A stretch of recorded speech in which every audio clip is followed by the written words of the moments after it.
GLQ 1100, Géologie générale, cours 2, cristaux et minéraux, module 3, la classification des minéraux. Juste avant de se lancer dans la classification, on va commencer par trois petites définitions. Minéral, roche et minerai. Quand est-ce qu'on parle de minéral? Quand est-ce qu'on emploie le mot roche? Et même chose pour minerai. Un minéral, c'est ce qu'on a parlé jusqu'à ce jour dans les premiers modules. Là. C'est un composé chimique naturel qui se présente sous forme d'un solide cristallin. Donc, les minéraux ont une composition chimique fixe, à l'exception de la possibilité des substitutions de cations, comme on avait dit. On connaît l'existence d'environ 3000 minéraux. Combien va-t-on en apprendre? 1000, 300, 30, non, à peine une vingtaine sont importantes dans le domaine de l'ingénierie. Il convient d'ajouter aussi que la définition de minéral exclut les substances artificielles. On avait dit un minéral, c'est un composé chimique naturel. Donc, le diamant synthétique, le quartz qu'on fabrique synthétique pour des usages électroniques, ça n'est pas considéré comme étant des minéraux. Maintenant, les roches. Quand est-ce qu'on emploie le mot roche? Les roches, habituellement, ce sont des agrégats de minéraux. Donc, ce ne sont pas des substances chimiques pures. Ça contient plusieurs substances. Ça peut arriver des fois des roches monominérales, mais en général, les roches sont polyminérales. Mais ça peut contenir aussi des constituants non minérales. On avait parlé, par exemple, des verres volcaniques.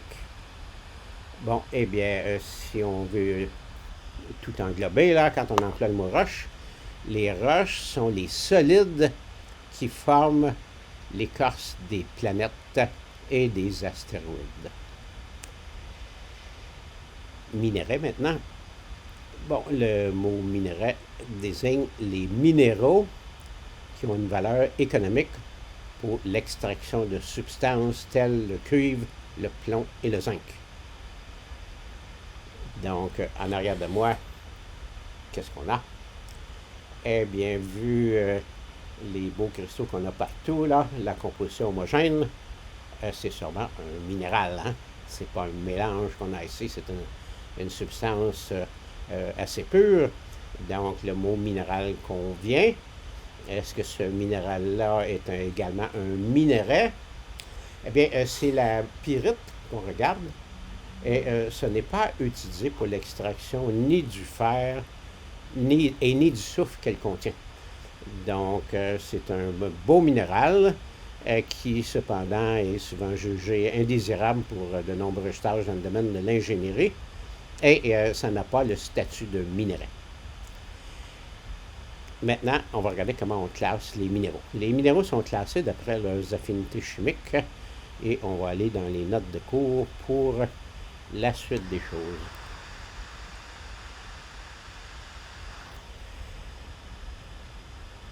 Le groupe le plus important, c'est les silicates. Les silicates, c'est plus de 95% de la composition minérale des roches. On se souvient le tableau des éléments majeurs, hein, j'avais expliqué ça là. On va surtout former des silicates de fer, aluminium, calcium, magnésium, sodium, potassium, là, hein, nos éléments majeurs. Bon, eh bien, on ne change pas ça, là. Les silicates et les aluminosilicates, c'est le plus grand groupe et on va traiter ça séparément à la fin. Commençons par le plus simple. Le plus simple, ce sont les éléments natifs. Ce sont les éléments chimiques qui ne forment pas facilement des composés avec d'autres éléments. Et donc, on va les retrouver directement tels quels, presque à l'état élémentaire. Bon. Les principaux qui sont bien connus, c'est l'or. Hein? On peut trouver de l'or métallique là, sous forme de pépites là, dans les placers. On a aussi l'argent. Le carbone cristallin. Quand le carbone est cristallisé dans le système cubique, on va appeler ça le diamant. Quand le carbone cristallin est cristallisé dans le système hexagonal, on va appeler ça le graphite. Les autres éléments natifs, on trouve du soufre à l'état natif, du cuivre, du platine, du fer, de l'arsenic, de l'antimoine et même du bismuth. Voilà pour les éléments natifs.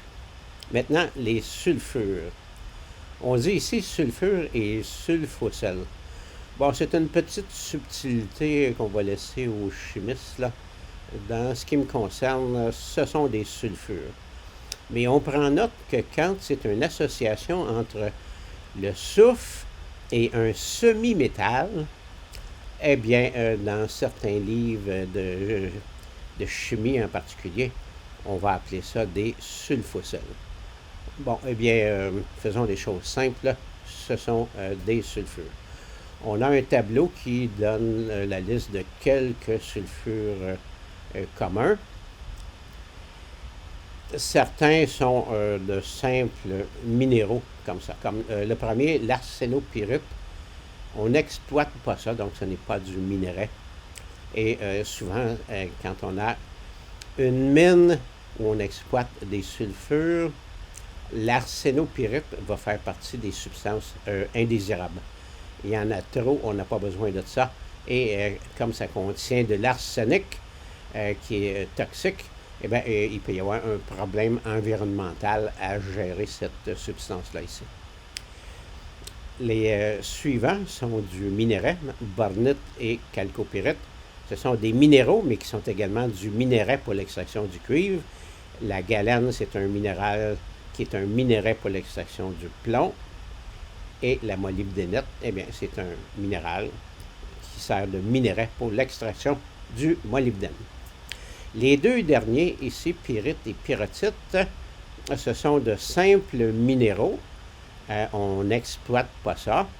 Et s'il y a quelque chose, on les a placés dans ce tableau pour qu'on les connaisse bien.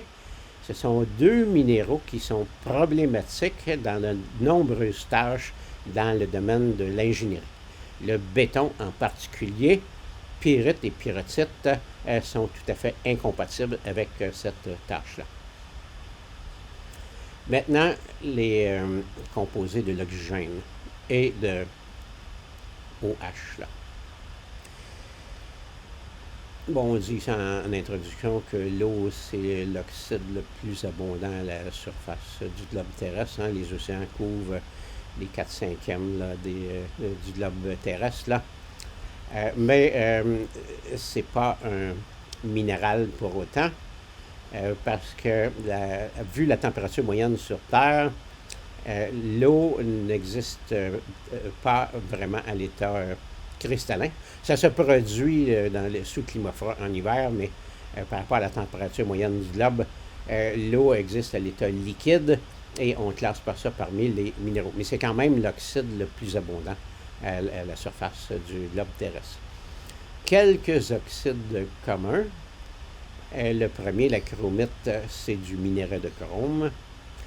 Le second, oxyde d'aluminium, le corindon, c'est un minéral industriel qui est très intéressant pour les usages d'abrasifs. Le corindon, c'est un minéral qui est très, très dur. C'est le deuxième en dureté tout de suite après le diamant. Et comme c'est plus abondant que le diamant, eh bien, ça sert beaucoup pour cet usage-là. Hématite, magnétite, c'est du minerai de fer. Ilménite et rutile, c'est du minerai de titane. Maintenant, les halogènes. Les deux halogènes qu'on retrouve dans les minéraux communs sont les chlorures et les fluorures. On ne trouve jamais de bromure dans la nature. Et commençons par les chlorures.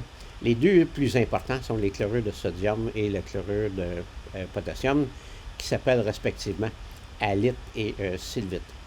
C'est très soluble dans l'eau et généralement, les gisements de chlorure, ce sont des bassins marins qui ont évaporé.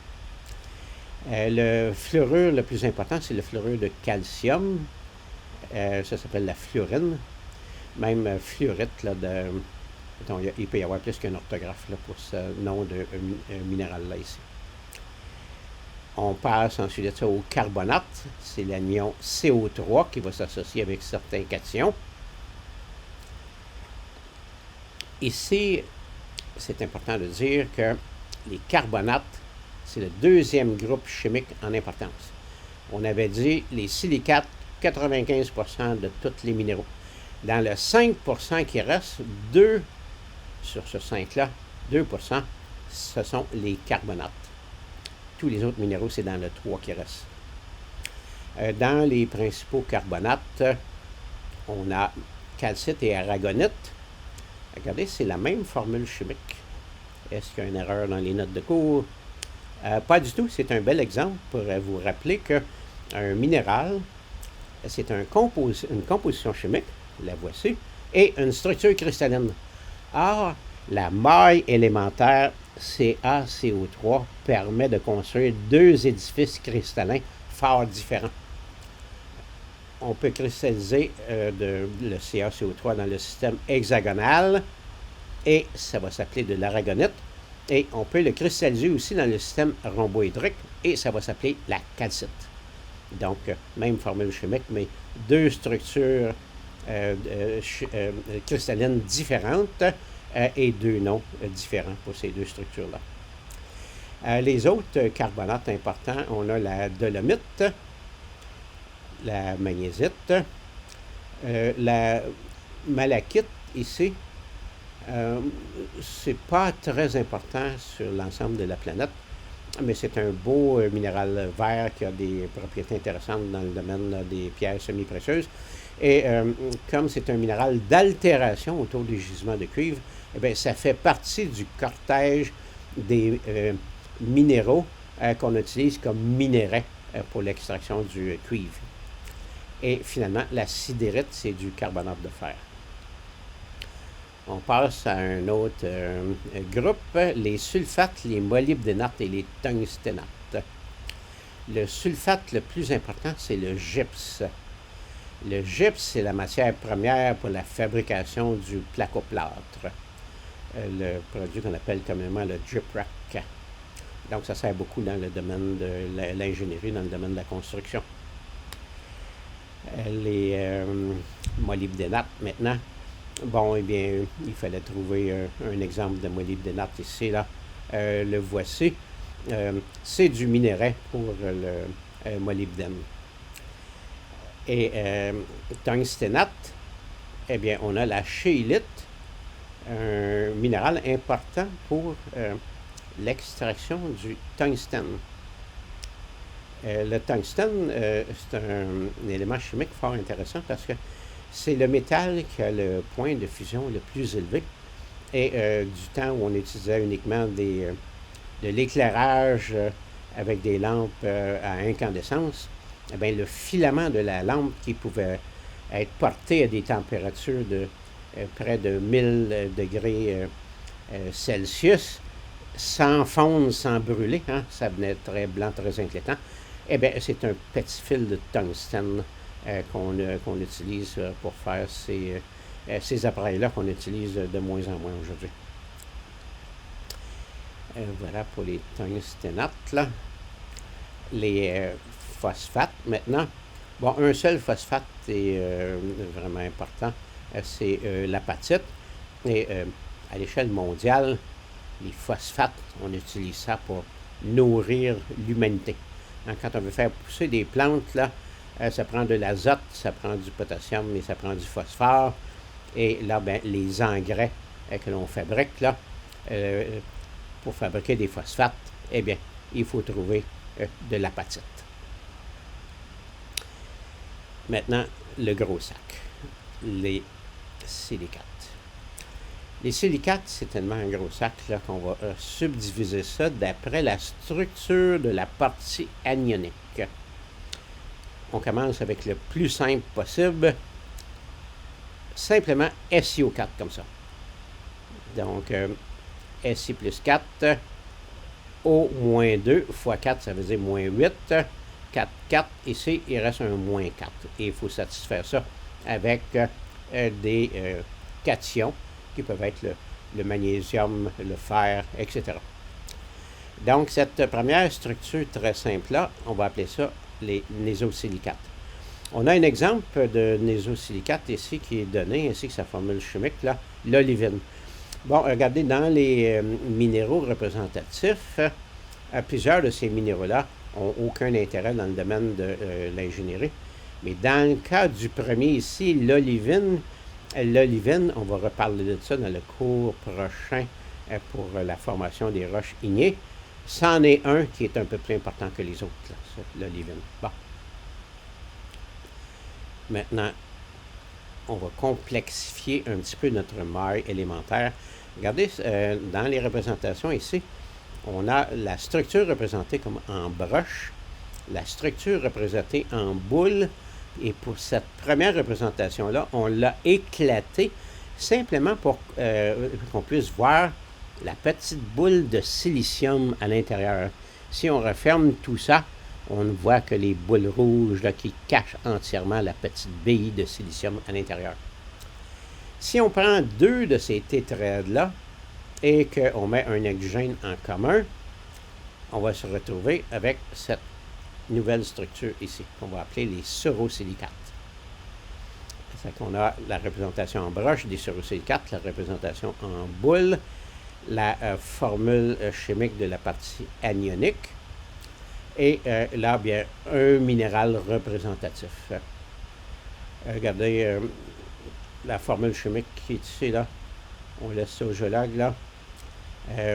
L'épidote, là, c'est un minéral qui est commun quand on est dans le domaine des roches métamorphiques. Ça indique un certain degré de métamorphisme, là, mais c'est pas comme tel un minéral qui est dans la liste des 20 minéraux là, importants dans le domaine de l'ingénierie. On continue à complexifier notre maille élémentaire et on va passer au cyclosilicate. Regardez, on peut prendre 3 tétraèdres en anneau. On peut passer à 4 et on peut même passer à 2, 4, 6 ici. Tétraèdres. Et là, bien, on a la structure ici représentée en boule. Et qu'est-ce qu'on pourrait dire des cyclosilicates? Quand on est dans le domaine de la chimie, on aime bien ça, les cyclosilicates, là, parce que, regardez, le trou qui est ici, là, a une dimension très fixe. Ça se mesure en PM, bien sûr. Et les cyclosilicates, ça peut avoir des usages dans le domaine de l'ultrafiltration, là. Bon, eh bien, on passe. On fait juste retenir qu'à l'intérieur des cyclosilicates, bénitoinite, axinite, là, on n'a jamais entendu parler de ça, mais le béryl, c'est un minerai important pour l'extraction du beryllium. Le beryllium, c'est le numéro 3 sur le tableau périodique des éléments. C'est un métal très, très, très réactif, très, très léger. Peut-être qu'on ne le maîtrise pas entièrement, mais c'est sûr que, vu sa très grande légèreté, je croirais que le béryl a encore beaucoup d'avenir devant lui.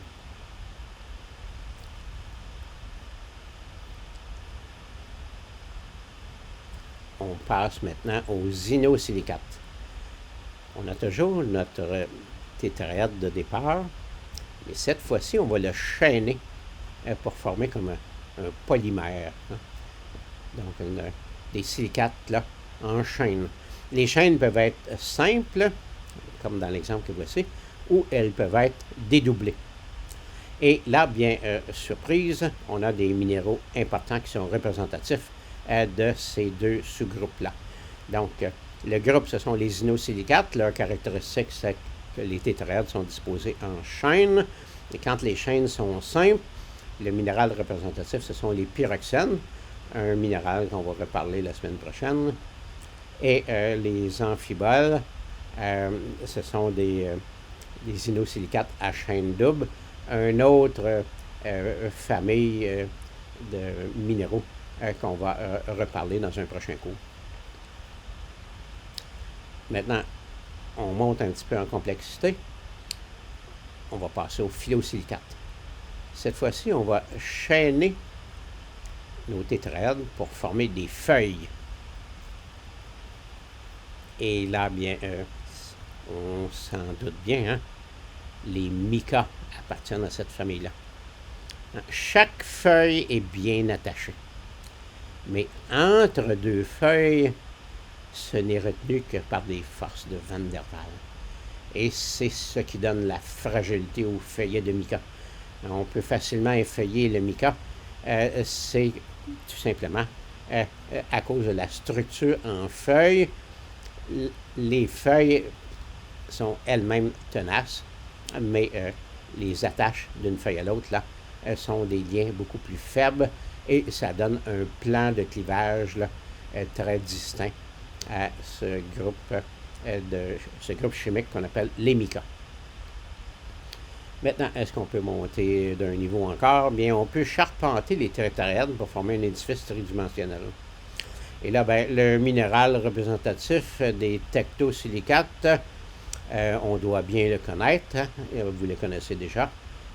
Sa formule chimique, c'est SiO2 et son nom, c'est le quartz. Eh bien, ici, ça complète la classification de nos silicates et ça termine ce troisième module.